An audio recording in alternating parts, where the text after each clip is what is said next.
There are 10 quarterbacks that could finish as the QB1 in fantasy football this year. We'll tell you who they are in this episode of the Locked On Dynasty Football Podcast.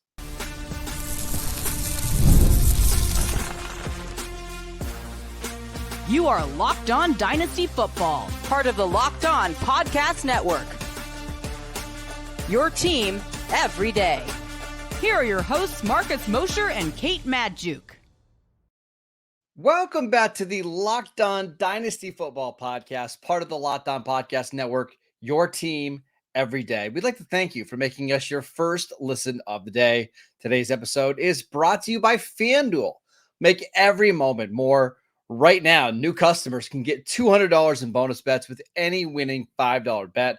That is $200 in bonus bets with any winning $5 bet. Just visit FanDuel.com/lockedon to get started. I am your host, Marcus Mosher. You can follow me on Twitter at Marcus_Mosher. Joining me today, as always, is Kate Madjuk. You can follow her on Twitter at Kate Madjuk. You can also read her at Pro Football Focus and Behind the Steel Curtain. On today's show, we're taking a look at the 10 quarterbacks that have the chance to finish as the overall QB1 in fantasy football this year. But Kate, let's start by talking about what makes a QB1. You've done a lot of research. What have you found when digging into the numbers?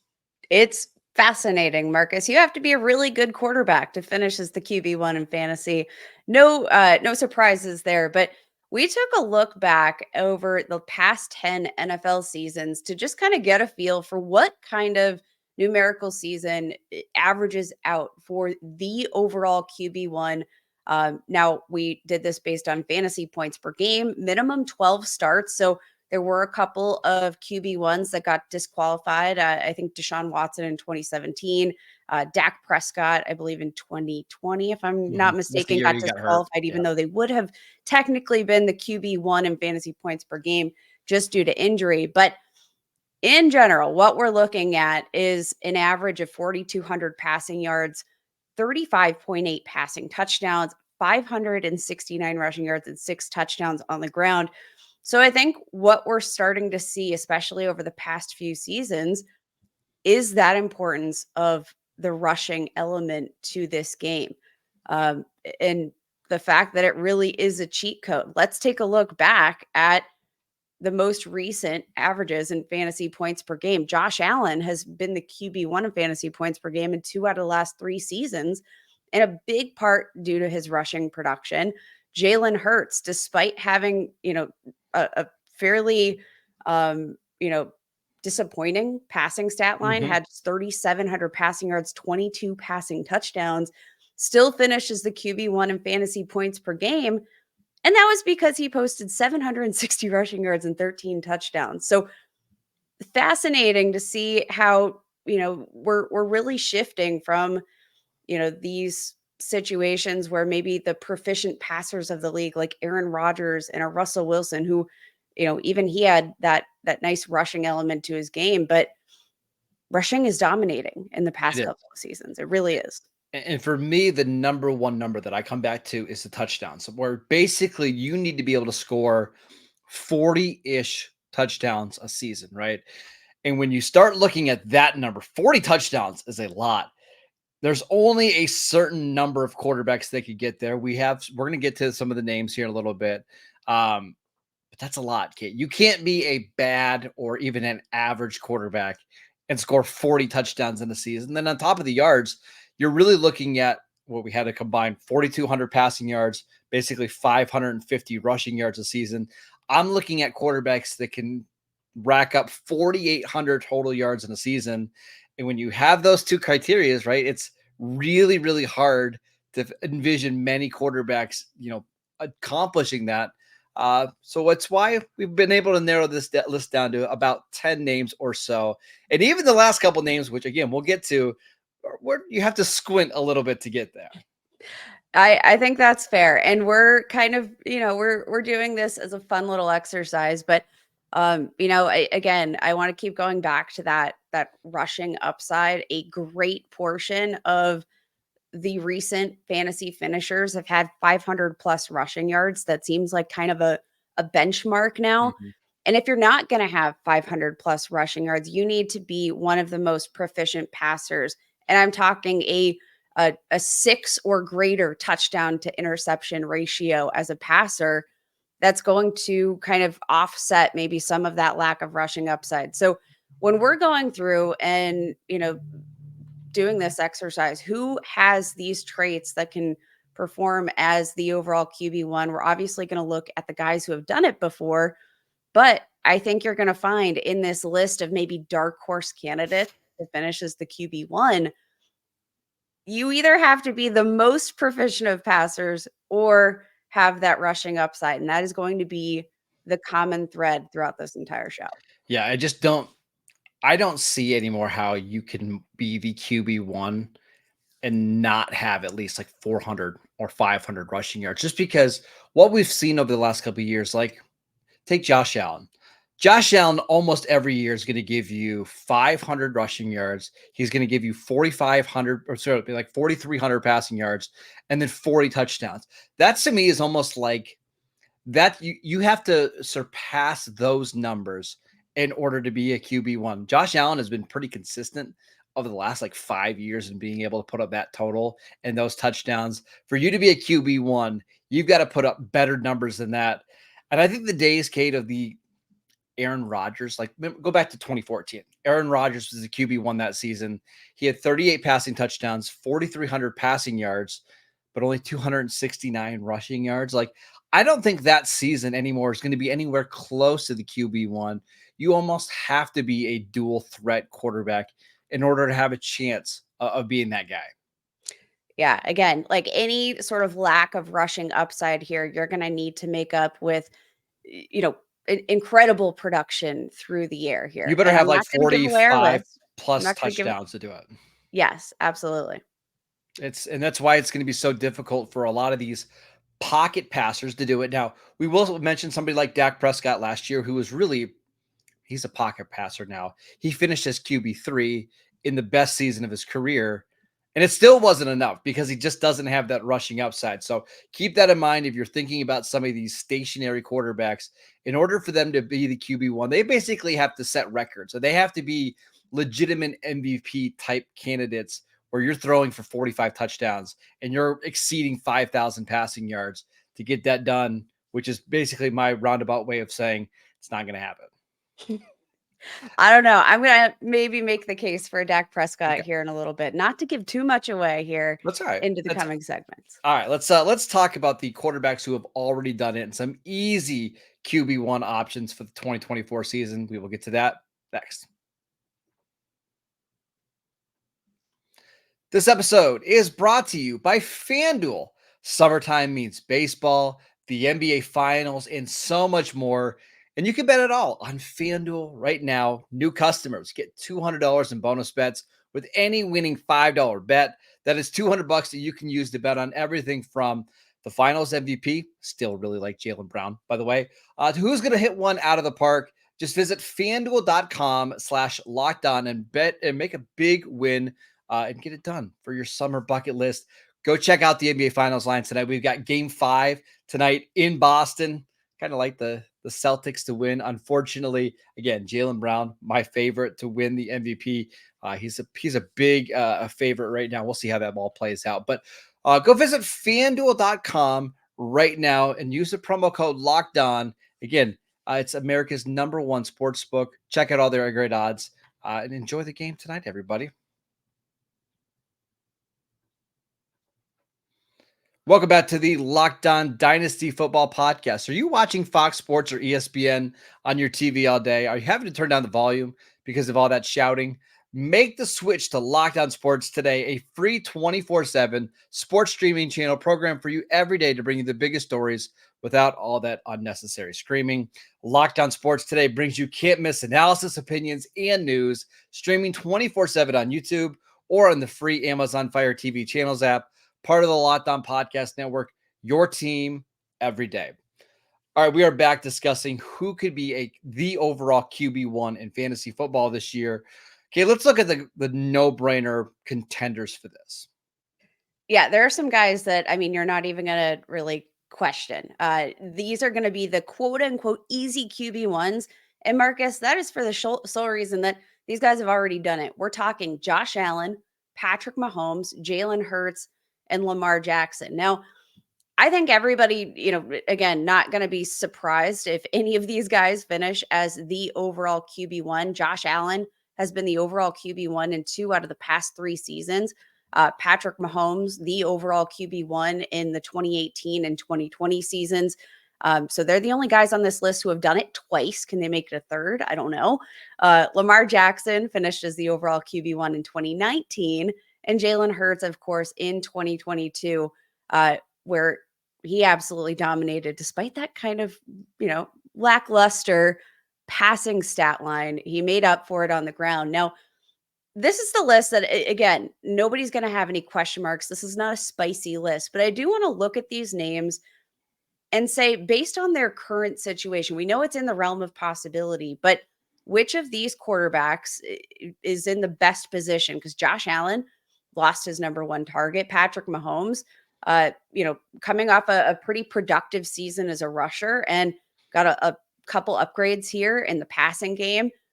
Jalen Hurts, we saw spiral out of control in the second half of last season and the entire offense. And then there's Lamar Jackson, who, he gets his top target back. Not a ton has changed in terms of Lamar Jackson's situation. But again, there's kind of been some movement that could impact, who's the most likely to do this out of this cohort. I think it's Jalen Hurts by a lot, to be honest with you. Really? Yeah, he's got the best supporting cast of these 4 quarterbacks, right? AJ Brown and Devontae Smith, arguably the best wide receiver duo in the league right now. He's got a tight end 1 in Dallas Goedert. He's got the best offensive line of this group. Now, I understand that they lost Jason Kelsey, but I think the rest of the offensive line is really good. He's got the touchdown upside, which we know. I mean, he's basically a lock to get double-digit rushing touchdowns every year. And you look at Kellen Moore's offense historically, at least when he was with the Cowboys and had Dak Prescott. I mean, Dak was putting up massive passing numbers every year. They were super aggressive on 3rd and 4th down. They played at a really high tempo. I think Jalen Hurts, who's already done it before, who has the best supporting cast, I don't think it's all that hard to believe that he gets to 40 touchdowns this year and 4,700 total yards. I think all of those are fantastic points. I think recency bias is kind of tricky with Jalen Hurts because we did, again, kind of see that entire offensive system spiral out of control in the second half of last season. But all things considered, yeah, he should be set up for success. Out of all of these guys, Josh Allen, he's kind of a gimme, but I do think the loss of, Stephon Diggs, I think that TBD on how that's going to play out, right? I think he's probably, if I had to make a bet right now who finishes as QB1, it's Josh Allen. But I do think the dark horse of this group that probably nobody's really talking about enough is Lamar Jackson, who I think we're kind of underrating his situation, right? I think what's been one of the more interesting storylines is that he shed a ton of weight this offseason in order to be more agile and an asset to his rushing game. You have Zay Flowers going into year 2, which I'm going to be honest, from like a football standpoint, had a lot of ups and downs. We saw some kind of boneheaded mistakes, that kind of made him look like a rookie, but all in all, had an incredible rookie campaign. You have a healthy Mark Andrews. You have Isaiah Likely going into year 3. I think he's going to be a big part of this offense. All in all, I think, maybe Lamar Jackson's situation is a little bit better than we're giving him credit for. My only concern with Lamar is the rushing touchdowns because I don't know if you heard, Gabe, but they signed this guy named Derrick Henry, who's a pretty good running back. I just wonder if Henry's going to gobble up a lot of the rushing touchdowns. And to be fair, maybe that's the case for Saquon Barkley with the Eagles as well. Maybe we don't see so many, runs inside the 5-yard line for Jalen Hurts, but I just trust Jalen Hurts more to get the double-digit rushing touchdowns.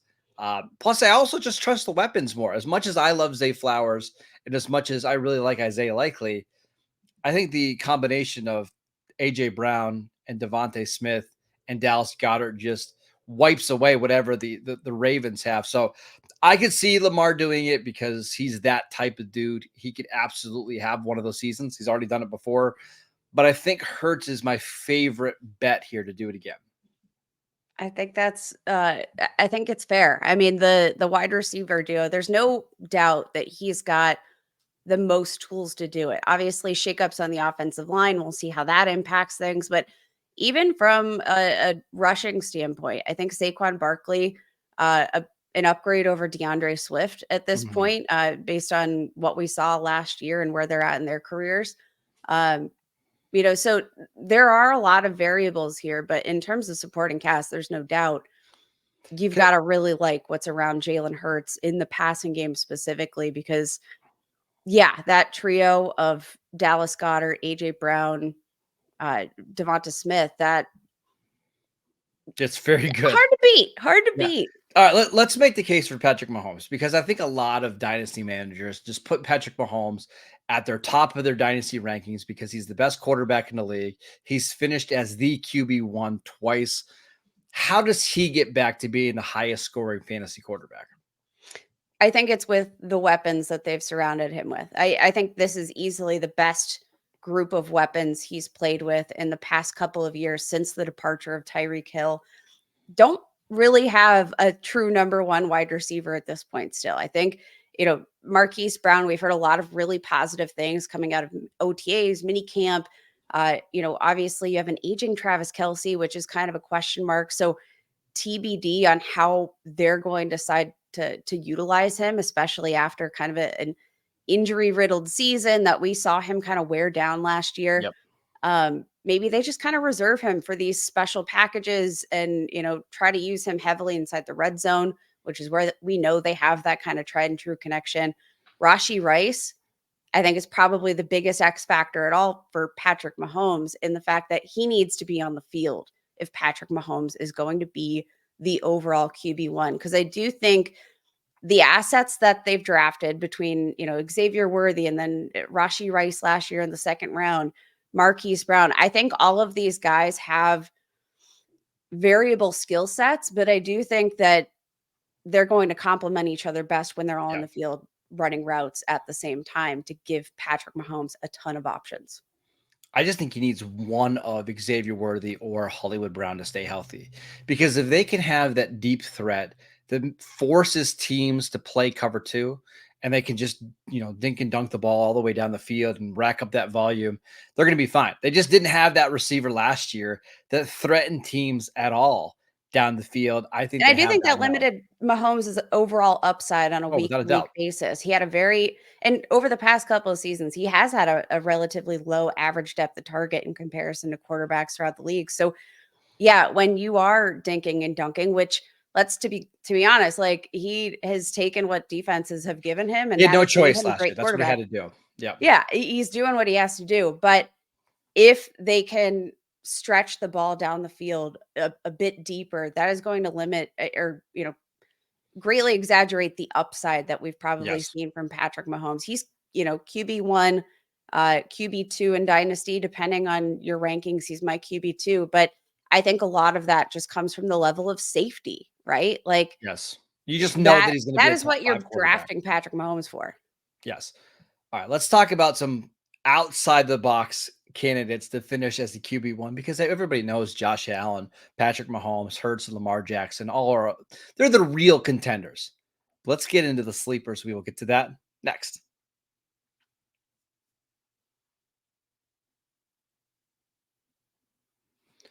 Welcome back to the Locked On Dynasty Football Podcast. Every day on tomorrow's show, we're going to be taking a look at the running backs that have a realistic chance to finish as the overall RB1 in fantasy leagues in 2024. So make sure you check that out. But Kate, let's wrap up today's show by discussing which outside the box sleeper quarterbacks, whatever you want to call them, could realistically be the QB1 this year. Who do you got? So this list is a joint list between you and I. I don't think we're on the same page for every single one of them, but we're going to talk through it here. The names that we have compiled here as QB1 sleepers, the QB1 sleepers here: Kyler Murray, Anthony Richardson, CJ Stroud, Jordan Love, I'm going with Dak Prescott, as I alluded to here in segment 1. And this is crazy. Don't shut the podcast off, folks, but I want to talk about rookie quarterback Jaden Daniels of the Washington Commanders. So let's start at the top. I think Kyler Murray is kind of a gimme. It's surprising that probably he hasn't finished higher on this list over the past few seasons anyway, but dealt with the ACL, another year removed, was still a very productive quarterback despite limited weapons in 2023 in that return from a torn ACL. You add in Marvin Harrison Jr., another year under the belt of Trey McBride, Michael Wilson, if he's healthy. This is going to be an excellent offense. And yeah, Kyler Murray, that rushing upside's hard to beat. Yep, and I'll go through a couple more of these. Anthony Richardson, I mean, he's literally the most athletic quarterback we've ever seen on a good offense. They play in a dome. They're going to be playing in good weather in like 14 of their games this year. If he scores double-digit touchdowns on the ground and it gives you 700 rushing yards this season, not a surprise at all. CJ Stroud, just because such a good rookie season. Now they've got more weapons. Nico Collin and Tank Dell should be even better. They've improved their offensive line. Jordan Love, same thing, right? Outstanding first year as a starter. We could see him make a leap. But I want to hear your thoughts on Dak Prescott here because I just don't see it. And maybe this is the, kind of grumpy Dallas Cowboys fan who's, kind of hungry for that playoff win in you. And maybe we're, maybe underrating Dak Prescott here a little bit. You mentioned earlier QB3 in fantasy points per game last year. And what I think is kind of exciting about Dak Prescott specifically, we have seen him finish as the QB1 in fantasy points per game. He didn't make this list because of the limited sample size that he had due to injury. But year over year, we have seen a kind of consistency in Dak Prescott that honestly probably makes him a little bit underrated from a dynasty perspective. So we know the floor is very safe. The rushing production isn't necessarily there. But what I think we're going to see from Dak Prescott specifically, we saw a total disregard for the run game whatsoever in terms of their rushing or their off-season roster moves, right? Like, okay, we bring back Ezekiel Elliott. Okay. I'm worried about the touchdowns, though. I mean, I'm not joking when I say I do worry about like the Cowboys just being really run heavy. Last year with Tony Pollard, they were not a good running team inside the 5-yard line. For as washed as I think Zeke is, he's still an effective short yardage runner. And that's my concern, is that some of the gimme touchdowns that Dak got last year from the 1 and 2 yard line, maybe those will go to Zeke this year, where it wasn't the case last year. I think it very fair. But again, we're looking at a Dak Prescott who has had, 36 passing touchdowns in 2 of the past 3 seasons. 2022, probably wouldn't have made that mark, but again, didn't play that full season here. I think from that standpoint, yes. But what I think is interesting is because of that lack of investment in the run game, I do think that that's going to force a pass heavy game script. I think that this game is going to be funneled pretty much entirely through the passing attack. Obviously, CeeDee Lamb coming off a monstrous career season. And a big part of that was the rapport he built with Dak Prescott and the way that they figured out how to utilize him, use him in the slot, use him all over, right? And you have Jake Ferguson coming into year 3, who is a tight end that I have really liked to this point, and seeing some year over year growth in terms of his efficiency in the passing game. I think just the lack of investment in the run game, maybe what you don't make up for in terms of efficiency, like that's not going to help your overall efficiency of the passing game. But I don't think there's really a world where I would look at this season and be like, I don't think 600 plus pass attempts and 4,800 passing yards would be out of the realm of possibility for Dak Prescott. Kate, I want to mention a couple quarterbacks that didn't make the list. And I don't want to spend a ton of time, but like, why do you believe that quarterbacks like Joe Burrow, Justin Herbert, and Trevor Lawrence aren't real contenders to finish as QB1? Justin Herbert, I have tremendous concerns just about the overall passing volume. I think most of the moves we've seen this offseason have been kind of it's really the opposite situation of Dak Prescott, right? Where Dak Prescott and the Cowboys have made no investment in the run game. That's kind of what the Chargers have built their team to do. While that might be conducive to overall efficiency as the in the passing game, I don't think there's going to be enough volume here. Joe Burrow, generally speaking, like had one of the most efficient seasons I think he's going to post in his career just years ago before the injury, and still didn't pan out to QB1 upside. And I think a lot of that is just due to the lack of rushing upside. And that rushing upside is the point that I want to make here when I'm pointing out Jaden Daniels as a potential sleeper. Now, if we're going to talk about Anthony Richardson, who I know is literally the most athletic quarterback we've seen, broke the NFL combine, but Jaden Daniels, he of course lacks that overall size and stature that Anthony Richardson has. He has, the height, but doesn't necessarily have that thick build, which makes me a little nervous in terms of the injury perspective. But Jaden Daniels, I think coming out, right, I think he's a better passer than Anthony Richardson. And I think he's just as proficient a runner. Now, I think the quality of weapons, relatively comparable, honestly, between these two offenses. Of course, they have a better running back in Jonathan Taylor for the Indianapolis Colts. But like, generally speaking, I think if you're making the argument that Anthony Richardson can do this with, even what we saw in year one from him, he wasn't the most effective passer and still has that QB1 upside. Why couldn't Jaden Daniels do the same thing with the athleticism that he comes out with? And I think what translates to just him being a better passer, in my opinion. My fear here is the schedule with them. They play the AFC North. The Commanders play the AFC North, which for the better defenses in the NFL. Yeah. Obviously, they play the NFC East. I think the Giants' defense really improved this offseason. The Cowboys obviously have a good defense, and we expect Vic Fangio and the Eagles to have a better defense this year. They also play the NFC South, which has some pretty good defenses, including the Bucs. I just wonder, I think there's going to be some pretty rough games sprinkled in there. And maybe the rushing upside provides a nice, safe floor, but I do worry a little bit about. I worry that there's going to be a couple games where it gets out of hand and maybe he's not even playing in the fourth quarter because these are blowout games. I wanted to mention just a couple other names. Fair. That's a very fair point. Brock Purdy and Tua, two Kyle Shanahan and Mike McDaniel products, both put up big numbers last year. Why weren't they considered as potential options? Brock Purdy was kind of a fringe guy for me because, like we said, if you're not going to be one of these uber productive rushers, you're going to need to be an uber productive passer. I think Brock Purdy has the chance to be that level of efficiency as long as we have Brandon Ayuk, Deebo Samuel, and then, of course, Ricky Pearsall as a rookie. But it definitely hinges on that uber efficiency and just because of that lack of rushing upside. Tua,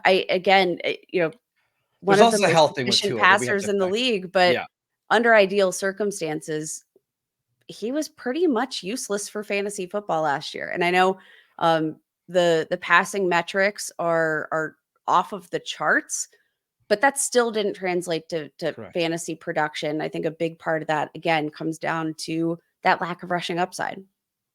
And there's also the injury concerns there where I think some of the other quarterbacks in this list just don't have that. But if we're talking best case scenario, could he be one of the quarterbacks that throws for 42 touchdowns and nearly 5,000 yards if this offensive line holds up? Maybe. I mean, you have to really squint to get there, but I do think there is a greater than 0% chance that he does do it. All right, that is it for today's show. We want to thank you for making Locked On Dynasty Football your first listen every single day. Again, on tomorrow's show, we'll look at the running backs that have a chance to finish as the RB1, so make sure you tune in for that. Go download the podcast wherever you get your podcasts. We are free and available on all platforms. Go follow Kate on Twitter at Kate Majuk. Make sure you read her at Pro Football Focus and Behind the Steel Curtain. I'm at Marcus_Mosher, and we will see you right back here tomorrow.